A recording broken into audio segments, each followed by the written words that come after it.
become a minister, and that I was going to be going with Reverend James in LA, and Liza's watching. Hi, Liza. She's in my class. But because it's in LA and I was going to be online, I could go through this ministerial course and be a tour manager because I log into that class. Sometimes each week I'm somewhere different. And so for me, I could only do ministerial because it's online. But I had to be here on island to go through practitioner. And I really believed that that company coming back into my life at the time that it did was to support our decisions about our finances. Because that lucrative lifestyle came back exactly when we still had bills that we had to pay. We still had taxes. Ron has a student loan that's like a teenager now. We're almost done that one. That's our last one, and we'll be completely debt-free. But it's been around so long that it's grown up. It's grown old, too, let me tell you, because there was some anger and there was some heat around the fact that we had gotten ourselves into this situation, and that's motivating, too. It doesn't have to be the only motivator, but it motivated us. So I don't always see the divine timing in the middle of it. Sometimes I see it after. But with that situation, I know, and I saw it, because I was also at the same time declaring that I wanted more travel.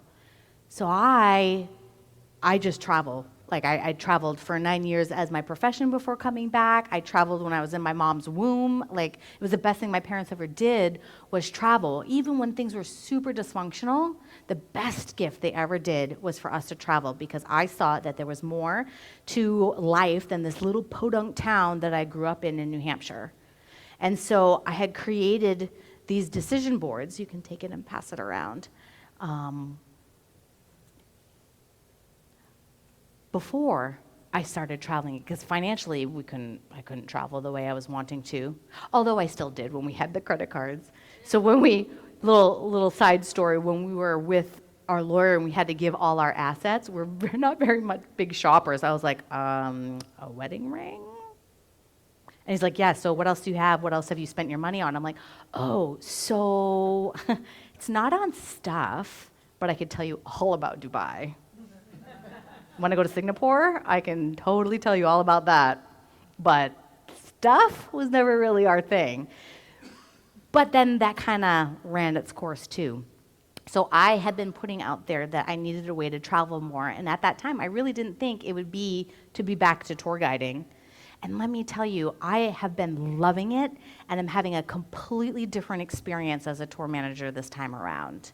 And I remember after my first few tours, I've been back about 1.5 years now, and I came back to Rita and Patrick, and I was like, you wouldn't believe, like, the people are super nice, we're having a lot of fun, I'm making more money, like, it's fantastic. And Patrick's like, what do you think changed? I'm like, me. I changed. So I show up differently. And again, if my outsides is a reflection of my insides, it reflects in the people who show up on my tours. And it has been really fun, and it's been great to travel too. So continuing on about the money, I have a song that I want us to play. We sing it here sometimes, but I also want to ask, and something to maybe percolate. You might get an answer right away, you might not, but it's just the idea, how open are you really to receiving? Are you literally like this, like this, like this, somewhere in between? And again, it's not about a judgment. It's wherever we are, but it's acknowledging where we are. Are you in the flow, gathering with a thimble, with a bucket, with a hose? Do you have a trough? Right, good.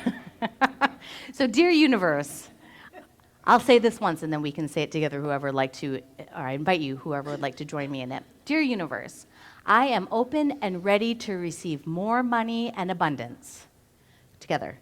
Dear universe, I am open and ready to receive more money and abundance. Are you sure? All right, let's say it one more time. Dear universe, I am open and ready to receive more money and abundance. Well, the fun thing is, I've got some money for you. Since money is just energy anyways, these are $10,000 bills that you are free to use. Yes, I know, the rare $10,000 bills. You know, you don't have to, actually, yes, you should tithe on that. Yes, we are tithing. I'm going to make sure I'm coming off camera so I can give Rob and Ron one as well and come around. So this is the kind of things we started doing. I would find like this wad of cash like this. And again, it's all about the symbolism. It's all about having that abundance around me and around us and all over our house. I was just in Denver. You're very welcome. Thank you. The universe. Oh, see? Sue was the only one that asked for two. I was at the Denver Mint recently, so it was really fun because their gift shop is all money stuff. And I got us a very big postcard of a $100 bill, and then what else did I get? Oh yeah, they had and then they had a money museum. I was like, perfect. I'll go to a money museum, and they gave you a little bag of shredded money when you go. And of course I can't use it anywhere, right? Yeah. But the idea of surrounding myself and still immersing myself in the consciousness that money's all around and that it's everywhere. So the song I want to play for us, you can use it in a meditative way. You can take your $10,000 bill. Sorry for those online, I can't put it through the camera, your $10,000. It's in the mail, yeah. This is another Karen Drucker song. I'm actually gonna, called God is My Source. And Rob, I'll have you turn the lights off again for this one too. Sorry about the ads. So you can use this as a meditative time if you'd like. Hold that money to your heart. Hold it in your hands. Hold your hands open. You can sing. God is my power. God gives me everything I need. So I give thanks for all my blessings. God gives me everything I need. God is my source. God is my power. God gives me everything I need. So I give thanks for all my blessings. God gives me everything I need. God is my source. God is my power. God gives me everything I need. So I give thanks for all my blessings. God gives me everything I need. Love is my source. Love is my power. Love gives me everything I need. So I give thanks for all my blessings. Love gives me everything I need. Joy is my source. Joy is my power. Joy gives me everything I need. So I give thanks for all my blessings. Joy gives me everything I need. Peace is my source. Peace is my power. Peace gives me everything I need. So I give thanks for all my blessings. Peace gives me everything I need. God is my source. God is my power. God gives me everything I need. So I give thanks for all my blessings. God gives me everything I need. Oh, God is my source. God is my power. gives me everything I need. So I give thanks for all my blessings. God gives me everything I need. God is my source. God is my power. God gives me everything, every little thing that I need. And I give thanks for all my blessings. God gives me everything I need. God gives me everything I need. Oh, God gives me everything I need. God gives me everything, everything I need. God gives me everything, every little thing, every little thing that I need. God gives me, God gives me, God gives Your dreams don't look like anyone else's, so why should your website? Go to Wix.com.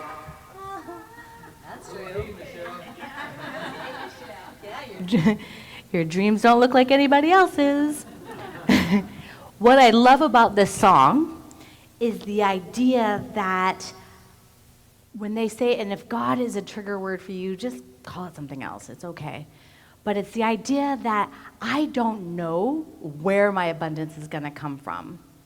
I used to think it was all and only from my job, from work. When it got really bad, I was thinking inheritance.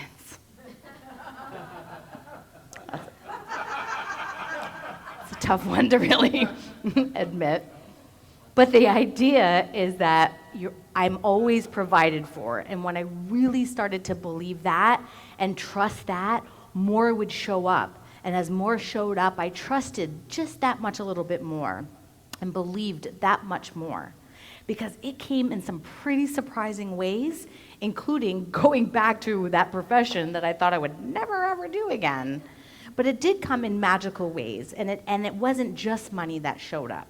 The resources through the information of that program and having the tools, the books that showed up, the classes that would magically be timed to help us out exactly when we needed it. So while yes, I'm talking about money, and yes, our job is a way that Spirit can work through me and through my companies that I work for, but it's not dependent. It kind of took, what it did, it took the pressure off of myself with the, like, I have to do this. And just allowing it to come through me. And yes, it still comes through a job. It still comes through people that I work with and work for. And it still comes from here and it still comes from there. But if I see that really get that everything is Spirit and that everything is God, so is that job. So is that company. So is this person over here. No, I didn't get any inheritances yet. And that I'm okay with. And then the other part of the song that I wanted to point out is being thankful now already, before anything has even possibly shown up. Because being in that state of gratitude is also trusting and knowing, just like when we would give on Sundays, even when on paper it did not make sense for us to be making any kind of donations or tithing or anything. But it made sense to me and it made sense to us as a married couple to do that because we were trusting and we knew,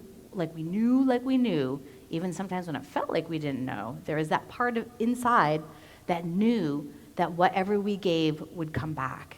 And it has. And it's been wonderful. And it was a lot around when I started to really look at my worthiness. And do I feel like I am worthy to have a thriving, abundant life? And I remember couple times when I'd be really emotional and Ron's like, we're gonna be okay. We're gonna be okay. I'm like, no, I wanna be more than okay. I'm done with okay. I wanna thrive. But I had to believe that I was worthy of thriving. I had to believe that I deserved to thrive. And that's where the forgiveness work on a regular basis helped me get to. because we are worth it. We truly are worth it. And I even see that there's still more work to be done. I was in LA last month, and I just love how sometimes I feel like Spirit works through my GPS. And it's like, there's a route that's 10 minutes faster. I was on the highway heading east into LA. And I was like, click now if you want to go this different route. And I'm like, okay, I have no idea where I am, by the way. I've just been following my GPS all around the city. And it takes me through the mountains and down the canyon, and then I pop out in Beverly Hills. And I'm driving, and I was just like, damn, like I have not seen these kind of houses in a long time. And then I'd have these like, oh yeah, but that's not for you. Or, I'd have these little niggling, and I'd be like, and I was like, whoa, like, why not me? Like, why not? It might not necessarily be what I would spend my money on, because I'd rather travel than but why not have the opportunity to? And so I was like, all right, got it. Like, I've got some continued work to do. So I guess this is probably why these fell out as my reminder. But it takes me into creative expression, because when I did the forgiveness work, when I started to love myself, when I let all this stuff go, when I cleared out all the shame, and the job came back into my life, this is where I thrive. Like, traveling for me is all about the feeling that I feel when I'm getting ready, researching, flying, getting there, seeing something new, whether it's work or on my own. Doesn't really matter. Doesn't matter if it's to Oahu or Australia. It's that idea that that part of my soul that gets fed by it is being fed and being nourished. And I used to try to squash it. I used to try to deny it. That doesn't work. It really doesn't work. And if you've ever been in a situation where you really have something that wants to be expressed by you and you don't, and there's that uncomfortable, for me anyways, it became really uncomfortable. It became really painful. And when I started to let that back into my life, everything flowed so much more. So Ernest Holmes says, when we conceive a new idea, we are thinking directly from the creativity of God. I said earlier that the only way Spirit can express in life is through us. And so I encourage you, if you have something that is burning, that is bubbling up, that is wanting to express itself, let it. Do it. Why wait? If anything, Jai is a beautiful example of living that, and why not now?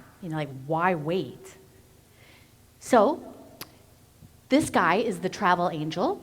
He's got maps as his wings. When I am in LA and I go to the farmer's market, he's there. He's always there. I don't feel that I look like that, but I do feel like I have map on my wings. And when I was with the company that I was with for the 9 years prior, I kind of have like the before and now.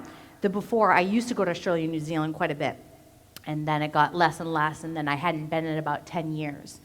So even though they called me to come back as a an independent contractor to work mostly in Hawaii, pretty quickly I was working in other places. So my first tour back was actually on the West Coast in California. And then pretty shortly after that, they they're like, would you be willing to do a South Pacific tour? And I was like, yeah. Which is, for this particular company, it's Australia, New Zealand, and then sometimes Fiji. So I got to go to Fiji. And then this was my birthday. So I've had some pretty incredible experiences that I know are the manifestations of all the years of work that I've done, all the tears that I cried, all the shit I dug up and got rid of and filled back up with goodness. And I certainly don't show this to brag, and why I even show them on Facebook is to show that anybody can have their version of this. Because guess what? Whatever it is for you, it doesn't have to look like anybody else's. And I remember I got a comment, someone's like, I want to travel, but not like you. And I was like, well, it doesn't have to be like me. Like, do it like you. So for me, I'm using it as an example because it's my experience, but whatever it is that's wanting to create through you, whatever it is that you're passionate, it doesn't matter if it looks like anybody else's or not. Just the fact that it's yours is enough. And that's what I finally embraced about traveling. And then with the divine timing of my dad, I was originally, with him visiting in October, I was originally going to fly out to New Hampshire, and he was going to fly with me. And then I was sharing this last week about how he decided that he could do this and fly on his own. So it actually opened up the space for me to have a last-minute opportunity to go to the Albuquerque Balloon Fiesta, which was probably one of the most amazing events I'd ever been. But the funny thing is, this is where I'm going to start with my synchronistic stories and that listening. About 3 weeks before I got the invite to go work this tour, I have a really good girlfriend that lives in Albuquerque. So over the years, I've gone to see her a lot. She was a colleague of mine. And I hadn't been able to go see her for previous reasons, previous slides. And we were talking because I knew I was going to be in Denver at the end of November. So I called her to see what she was doing for Thanksgiving. She's like, oh, we're going to be away, blah, blah, blah. And she's like, why don't you come for Balloon Fiesta? And I was like, no, I'm like, my dad's going to be coming, and I'll just be finishing up a tour, and it just says, nah, rah, rah, rah. And then about a week and a half later, I get an email saying, would you be interested in going and touring the Balloon Fiesta? I was like, well, that's a different story. If I get paid to be there and have all my things paid to be there, that might work. So I remember sending her the text. I was like, looks like I'm going to be in Albuquerque at the Balloon Fiesta anyways. And what it is, there's 550 hot air balloons and about a 9-day program that they do. And the tour that we do is a small portion of that. So I had 46 people on that tour. And there were several busloads from my company, and then about 400,000 other people that were there at the same time. And we just had an incredible experience, and the one difference about this fiesta is that you get to actually go out onto the fields amongst the balloons. So I had this, I would say God moment is what I would call it, where I'm literally surrounded by the balloons, and I'm standing there, and I just know that I'm there because I listened, because I trusted, because I took the next step that I felt that was right for me. That I got rid of all the baggage I was had been holding on to, because I just knew I had to. And that was not the only time I've had that, but probably one of the more emotional times. And I'm so grateful for that experience. And then I came home and my dad was here. So it was like this one thing after another after another. So this brings me to Ralph Waldo Emerson. Once you make a decision, the universe conspires to make it happen. True, true. And I know many of you were in this class, The Power of Decision. This was probably one of the most powerful classes that I took for the second time and didn't really remember taking it the first time. I remember telling Patrick, I'm like, I know I had to take this to even get into prac, but I really don't remember. And that's because I was in a completely different space. I was a completely different person taking this class. So I was able to come to the very first class, and then I was on the road. I was actually in Australia and New Zealand. So I was watching online after the recorded versions, and then I was here for the last class. So it was actually pretty perfect. And it was great to be in a class. By that point, my ministerial classes were over for the summer, but some huge life-changing things came out of this class. Some of the points that I took out of this was that everything in our lives starts with a decision. Big or small, the universe has no idea of size. That's only something that we designate. So big or small, the universe has no idea. It says yes to it all. But it has to start with a decision, because indecision is the total buzzkill. I'll just summarize that chapter for you. Buzzkill. And it sucks, and it's uncomfortable, and it's pretty painful being in that, like, has anybody been there? Like, yes, should I? No, should I? Yes, should I? You know, it's talking about being on a fence, and I can see why, because if I was literally straddling a fence like that, it would be just as uncomfortable physically as being indecisive is emotionally. And then Another theme that I kept seeing, knowing what you are wanting in your life. And there's so much more to this book, but this is really what the points I wanted to talk about. And the fact that the universe has our backs, always. And I can see that in the way that the synchronicities start to happen. I don't necessarily call them coincidences, because I don't believe in coincidences, but I do believe in synchronicities. And I do believe that if I listen and I follow, I'm always guided. That knowingness inside is always letting me know. And then the last chapter is so great. We get to decide to be happy. We get to decide to live richly. We get to decide to be healthy. And we get to decide to be creative. So a little more storytelling. I'm on my tour in Australia and New Zealand. I have about 30 people on this particular tour. And one of my ladies, we're just chatting, actually, it just kind of came up casually, and she mentioned that she was wanting to do something. And it had been on our bucket list, and it was something that she's wanted to do for years, and just had never had the opportunity. And I was like, wow, Dallas, we can make that happen. And she's like, really? I'm like, yeah, but you have to let me know if you really want me to, because I got to organize it and make it happen. And she so it was funny. I feel like she just circled around and came right back to me and said, yes, I want to do it. I said, all right, we'll make it happen. Awesome. So off we go to New Zealand, and we're sitting in the airport, and I'm arranging this activity for her. And then now I'm getting the oh, I think maybe I want to do it, but I don't know. I never really wanted to do it before. And I just read the chapter of indecision, and I was like, oh my God, I'm just being indecisive. I just need to make the decision and trust. And I did, and we went bungee jumping. I've done other adventurous activities before, including a plane a couple times and rafting, but I really never thought that I would go bungee jumping. And we had a couple of days from when we made the decision and made the booking till we actually did it. So theoretically, I jumped about 50 times before I ever stood on that bridge. And it was a practice in staying present. I had to keep reminding myself, the thought would come up and I'd start to sweat. I said I was just having a hot flash, but I was really just in fear. And I'd be like, nope, it's not happening right now. Nope, it's not happening right now. It just had to keep bringing myself to the present moment, to the present moment, to the present moment, until it was the present moment. And one of my passengers got this picture of me, which was great, because after I posted it on Facebook, people were like, oh my God, you're so fearless. You're so fearless. I was like, oh no, there was some fear there.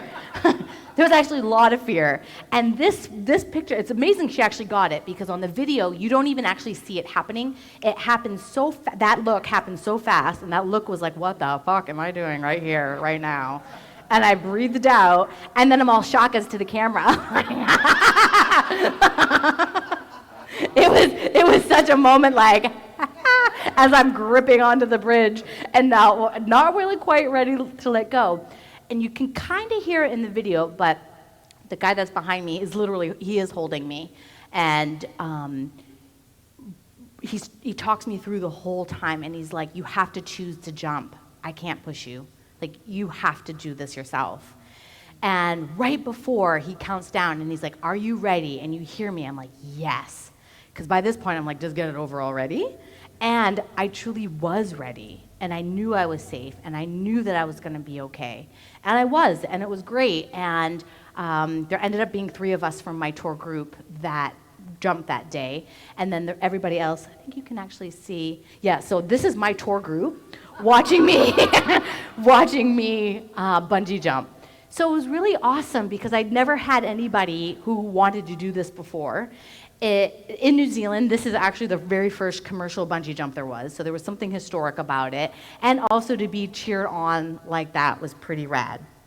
But not only was that itself, but again, it was the process leading up to that. I had to let go of some pretty big stuff, some fears around there, and I had to really come to that place of trusting.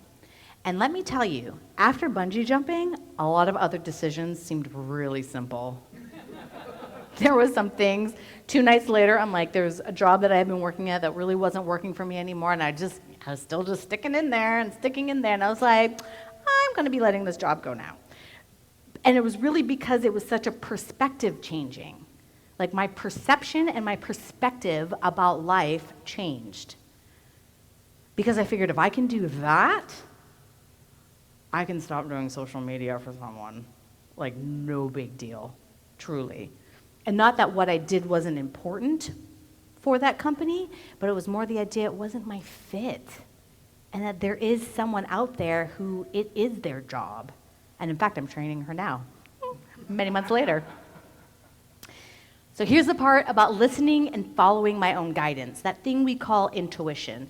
I point here, I physically feel it, I hear it, I see it in the synchronicities. Sometimes it's literally a sign that I'll drive by that says something, or be in the car in front of me, or someone else will say something. I don't always know how the signs are going to come, but it always starts within me.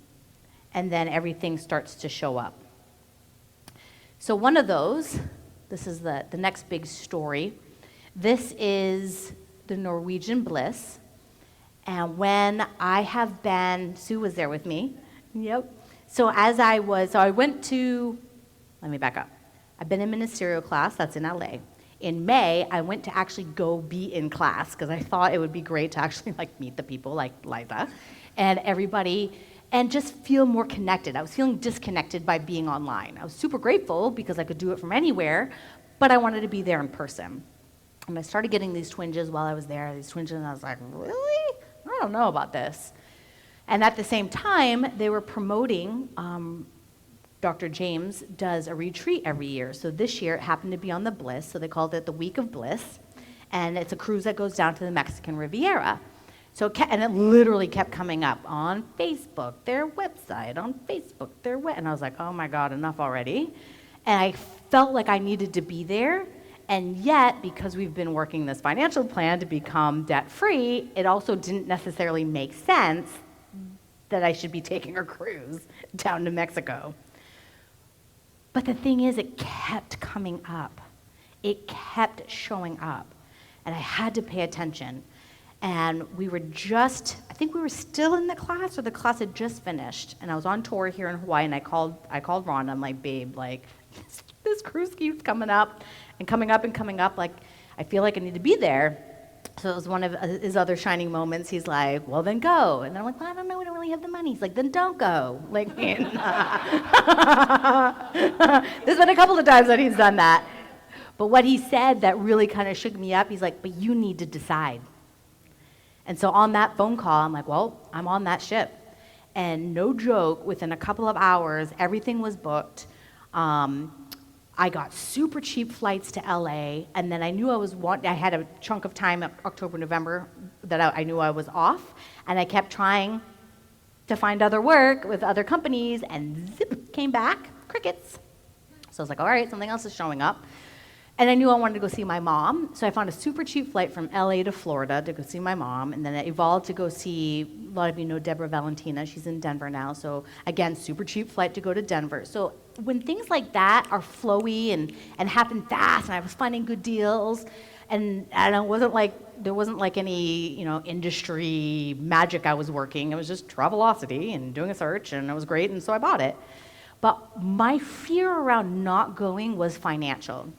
So the irony is, when I got home from that Hawaii tour, and I was looking through my little envelopes, I had been setting money aside to go fly to New Hampshire to bring my dad back. And I no longer had to do that. So when I pulled it up and counted it out, it was the exact amount that the cruise cost. And then because I knew I was going to be going to LA, my ministerial envelope, I've been putting extra money every month, so that money was there for my flights. Everything was technically already there. So why that was so powerful was trusting that it was already there, even when I was in fear of it. But once I let go of the fear and made the decision, everything else showed up. So I knew I was going to LA, And I have a friend that I stay with from class, and she offered me to use her car because I was like, it doesn't really make sense for me to be in LA for 2 weeks and a week of that be on the cruise with a rental car. So I had a car, like everything kept dialing in. And then I got these random thoughts to look for tickets for The Price is Right. And I was like, really? I haven't watched that show in years. But I grew up watching it. And I kept getting that thought, like again, that repetitiveness, check out Price is Right. And I was like, that's weird. Okay. So the lesson through this is about that intuition, right? Like the listening. Even when it seems completely wackadoodle, listen and at least check it out. So the first time I looked, I wasn't finding anything easy about tickets, so I let it go. And then when my dad was here, it felt like a screaming voice in my head, get a ticket for The Price is Right. And I was like, okay. So my dad and I were coming home like, I need to do something. He's like, all right. Went on the website, found a ticket for, I knew I really only had one date. I had pretty good idea that most people I knew in LA would be working on a Tuesday, so I reached out to one friend, she's like, meh, and she got back to me after I had the ticket anyways. But I was like, all right, well, there's a ticket. It was, again, that's super easy. So after we got back from the cruise, the following Tuesday, I did that. So this picture was taken before. There's a whole process before you actually get to the studio and get in and be the audience. So all I can say is watch on February 17th. Wink, wink. Honk, honk. I can't say. I did have to sign something that I can't say. All I can say is it was really great fun. And watch on February 17th. Wink, wink. I think, I believe here it plays at 10. I don't know. I still haven't watched the show. That's the crazy thing about it. So again, completely random. But what was really funny is when I was telling my mom about it, she reminded me that we had actually, when I was 5, had gone to LA and they really wanted to go on the show because my mom came from Canada. And when she met my dad and moved to New Hampshire, she didn't speak English. And she learned how to speak English from The Price is Right. So she's like, when they're interviewing, make sure you tell them that every time until I went. Like, she's like, make sure you tell them that your mom learned how to speak English on The Price is Right. Make sure you tell them you went when you were 5, but you couldn't get in because you were 5. I'm like, all right. And I didn't, needless to say, I didn't have a chance to say any of that. It didn't really come up. And which was a good thing because she totally would have taken credit for, for everything, exactly. But I did end up actually after the show, I saw the guy who did the interviews, and I did tell him, I'm like, by the way, like I grew up watching this, and my mom learned English by watching Bob Barker, and he's like, you wouldn't believe how many people tell me that. So I was like, oh, perfect. It's not a unique story, first of all, so probably why it didn't even come up. But I still got to like wrap it up and tie it in. So February 17th. And then from that cruise, Ron and I made a decision, and we are moving to LA in July. Yeah. And it had been something that had been percolating from that first visit, and it kept coming up, and it kept coming up. And when I was on the cruise, we did workshops with Dr. James. And that very first workshop, it became super clear. And it came with tears, and it came with a knowingness that, I know I'll miss living here. But I feel like, and what I got that I really didn't see until this particular exercise that we did was that Kauai has become my comfort zone. And while that's good, and that feels good, it's also my comfort zone. Where like, I feel like I've come to the place where I've grown as much as I can here. And what's different about this, and because it had been months percolating, it became willing to leave something that was still okay and not move because stuff was sliding sideways like every other time I had moved, which is only twice. But the other 2 times I moved, I was running away from something, where now I feel like we're going towards something. And had anybody told me years ago when I was crying on the bypass that you're going to become a minister, go on The Price is Right, and move to Los Angeles, I would oh, you're insane. Actually, probably would have had a little effing in there too. And that's why I really am so grateful that I don't always know what's coming. I might have feelings about it, and even LA, like, you know, we just know that that's the decision that's been made, and everything else is going to fall into place for us to walk through this process. And the fact that, you know, we've got some time. So we'll be here until July. Part of it was because I've got a lot of work from January to July. We're getting rid of his teenager, which is the student loan debt, and we're getting debt-free. Like, that's still our main purpose, so that when we show up there, you know, we'll have all our little envelopes, and we'll be set to go. And knowing that transition, and just trusting that transition, because sometimes it still feels really big. And I asked Ron the other day, you know, if he ever gets scared, and he's like, no.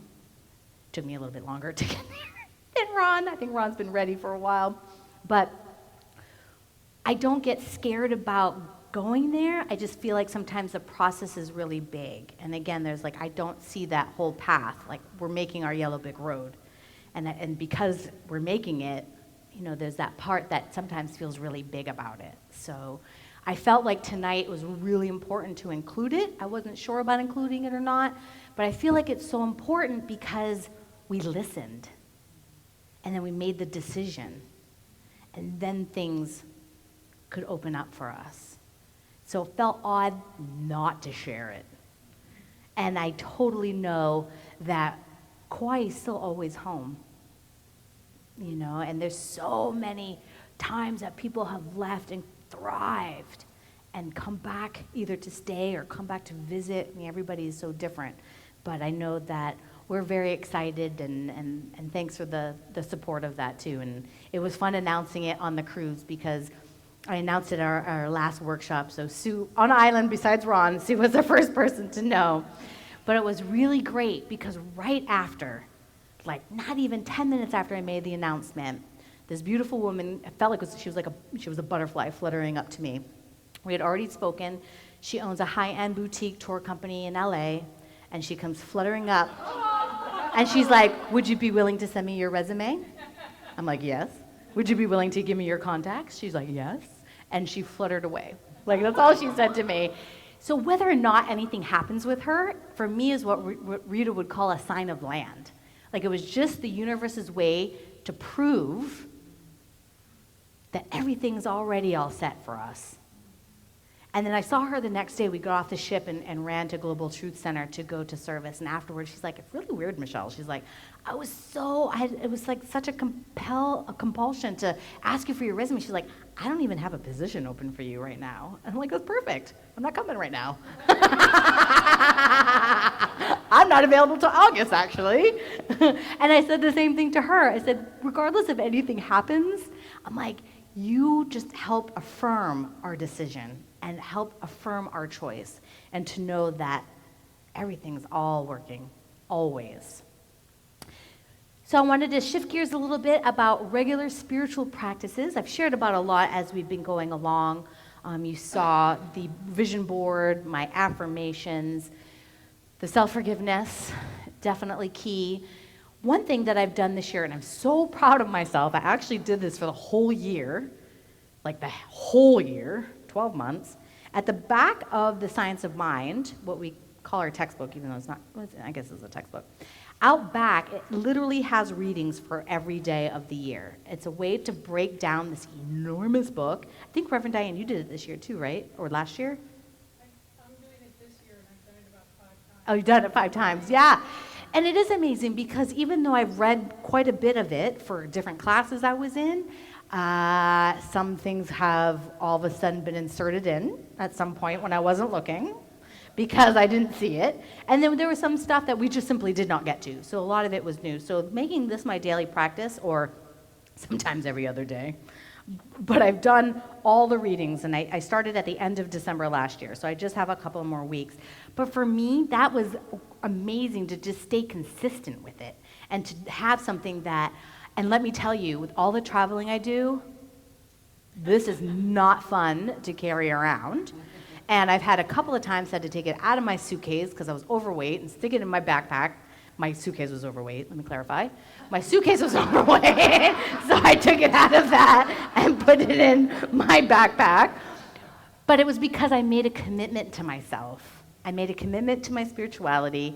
And Reverend James is so funny. He's like, oh, yeah, make sure you have the Science of Mind book. Make sure you have the Science of Mind book. When I check in about books to take with me when I know I'm going to be away, we have not cracked this open once for class.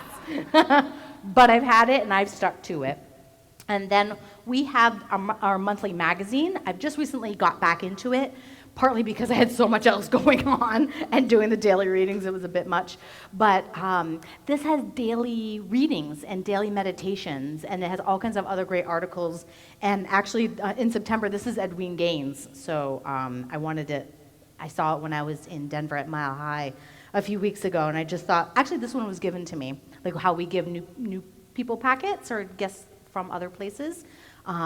They give these out too. So I was like, oh, that's funny. She hands me this. She's like, how about Edwene Gaines? I was like, oh, well, that's kind of perfect. She's in my workshop soon. Like, because I knew that. Meditation, definitely something, even if I just do a couple of minutes before I get out of bed.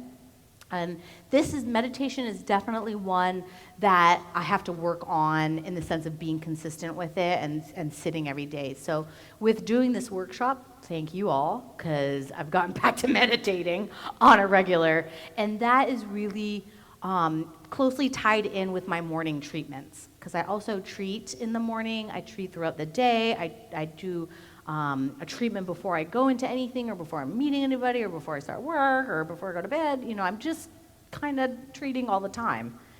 And then mindfulness, that's all, for me, it's the whole body, mind, and spirit. When I'm not feeling well emotionally, I know by my actions that I'm not. And a lot of it is around food. So I have these things about myself that I just know. So when I see myself acting out compulsively around food, I know I'm actually just like having something emotional coming up that I really don't want to feel.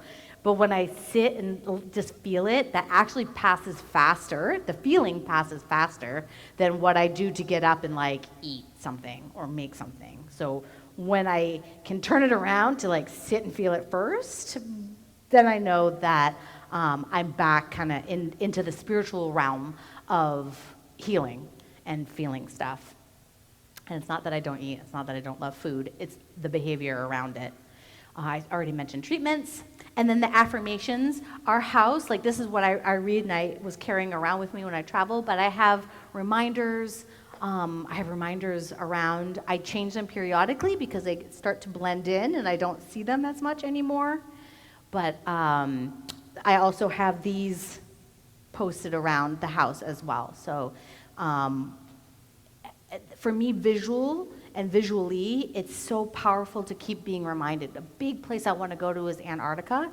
And when I was in New Zealand, New Zealand is a stepping off point for a lot of people, scientists and also people, to go to Antarctica. And as I was getting in the security line, there was a whole Antarctica store. I was like, oh my God, what?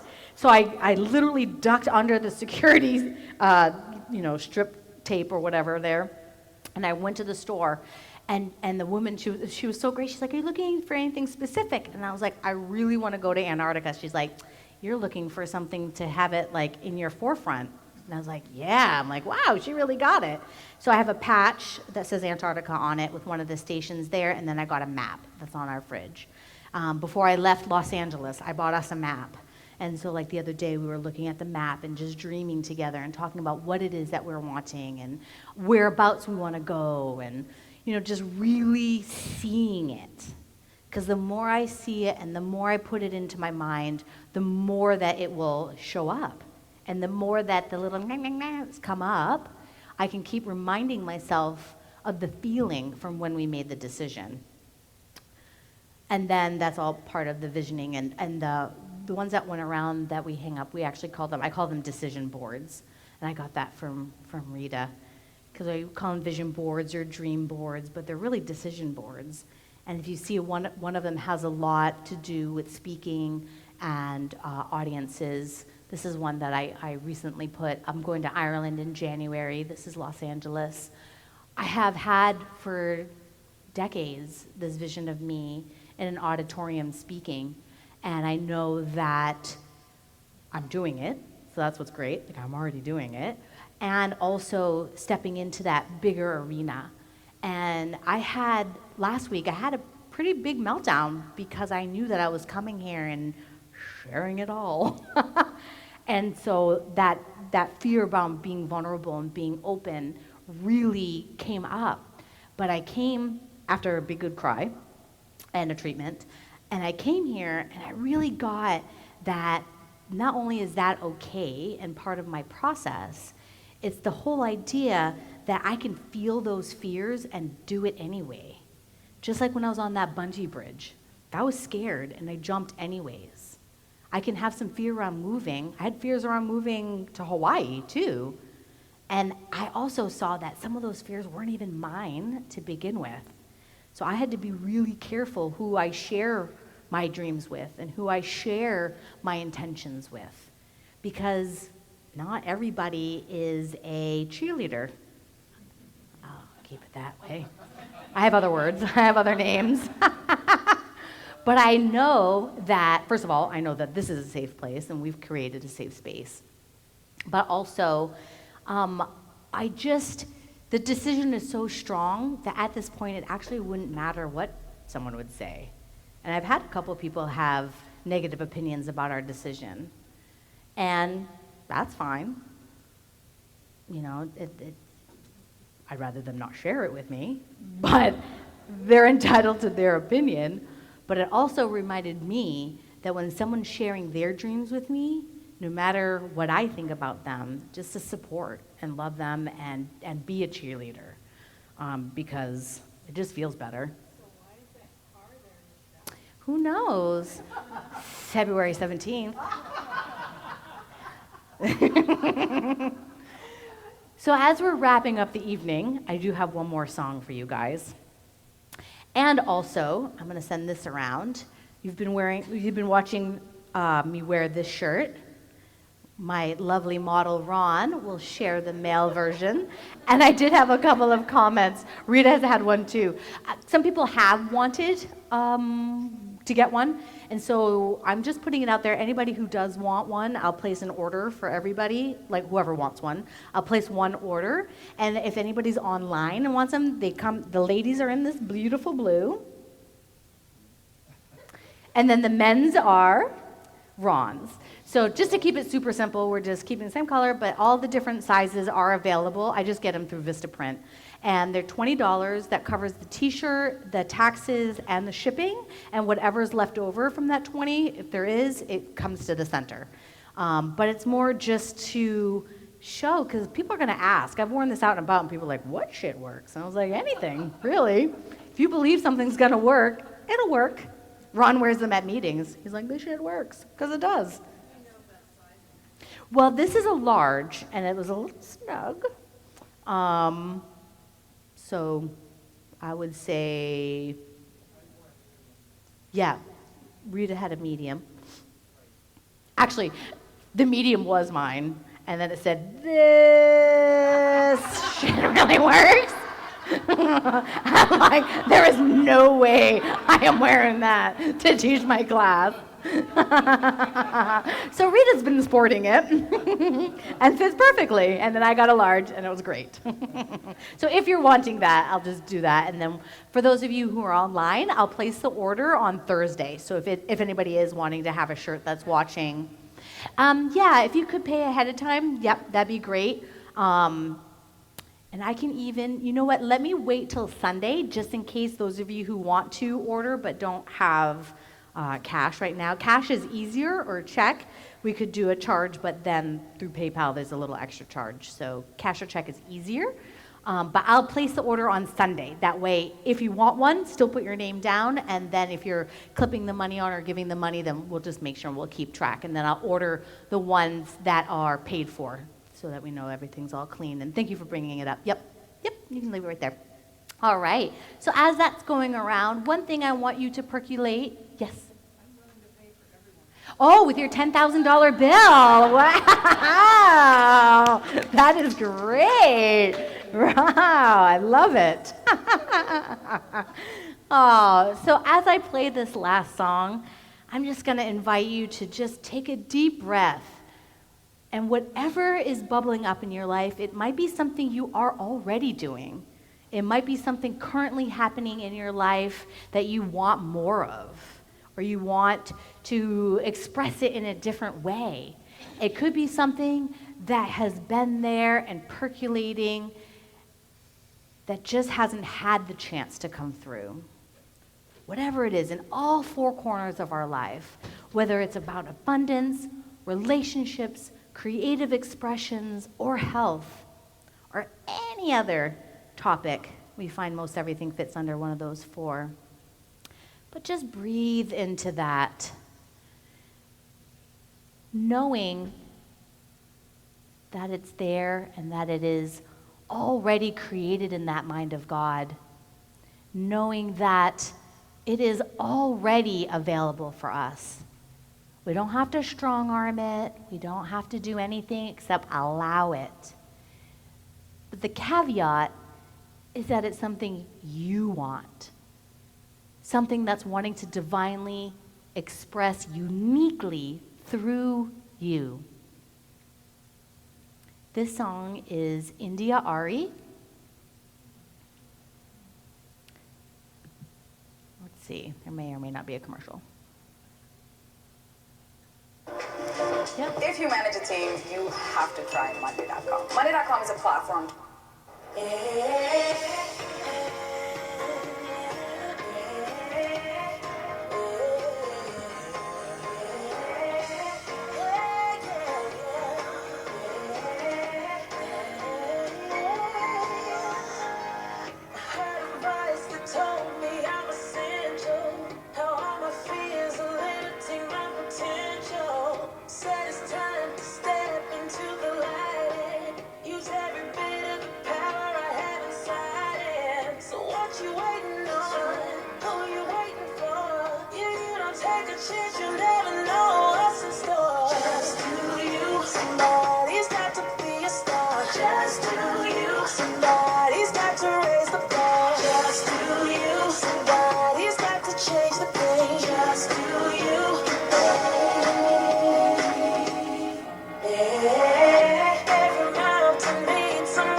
And as we breathe that in, I'll take us into prayer and close us out for tonight.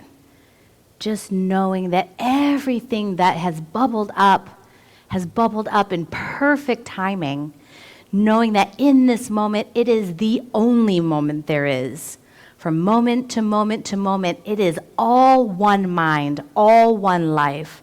And I know that this is my life now.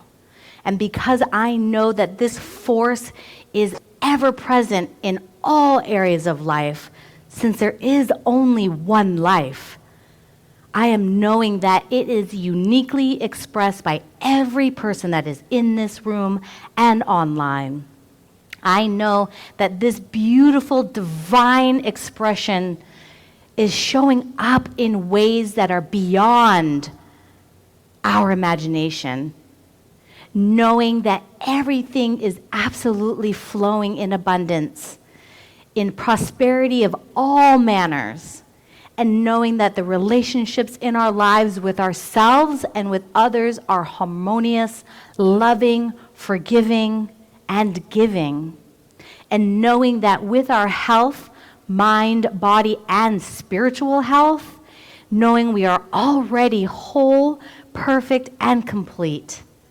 As we breathe into that truth, knowing that everything is already perfect. And I am knowing this in our creative expressions, however it is wanting to come into our lives.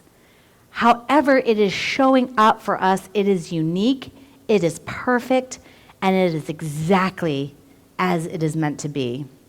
And I know I am so grateful for these 2 nights, for these 2 workshops. Everything that needed to be heard, I know was heard. Everything that needed to be shared, I know was shared. And I know that everything that has unfolded in this moment is perfect for each and every person, no matter what.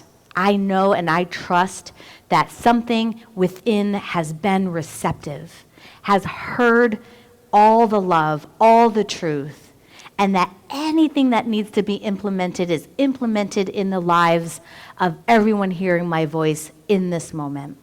And I am knowing that all this ripples out from inside out into our lives, into our families, into our community, into the world. Knowing that tonight and last Tuesday has been perfect, has been divine, and in this moment continues to be exactly as it's meant. I'm so grateful for it all. I'm grateful for the opportunity. I'm grateful for the learnings. I'm grateful to be able to share the life that has unfolded. For this shit truly does work. I release my word as law, knowing that it is already done and complete in the mind of God. Simply getting out of the way and allowing it to flow. And together we solidify it by affirming together. And so it is.